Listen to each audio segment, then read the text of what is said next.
মধ্যপ্রাচ্যে চলমান উত্তেজনার মধ্যে নতুন করে আলোচনায় এসেছে ইরানের তৈরি উন্নত ব্যালিস্টিক ক্ষেপণাস্ত্র ব্যবস্থা কাসেম বা কাসেম-৫০।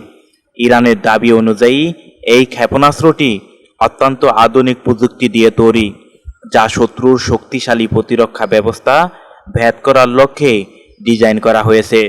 জানা গেছে, কাসেম ক্ষেপণাস্ত্রটির পাল্লা প্রায় ১২০০ থেকে ১৪০০ কিলোমিটার, অর্থাৎ এটি দূরপাল্লার লক্ষ্যবস্তুতে আঘাত হানতে সক্ষম। গতির দিক থেকেও এটি বেশ শক্তিশালী, প্রায় শব্দের ৫ গুণ গতিতে ছুটতে সক্ষম। এর অন্যতম গুরুত্বপূর্ণ বৈশিষ্ট্য হল এর আধুনিক নির্দেশিকা ব্যবস্থা।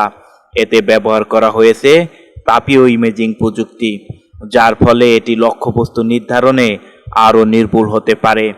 এমনকি জিপিএস ছাড়া লক্ষ্যবস্তুতে আঘাত করার সক্ষমতা রয়েছে বলে দাবি করা হচ্ছে। এছাড়া ক্ষেপণাস্ত্রটি ইলেকট্রনিক জ্যামিং বা শত্রুর হস্তক্ষেপ এড়াতে সক্ষম, ফলে যুদ্ধক্ষেত্রে এর কার্যকারিতা আরও বেড়ে যায়।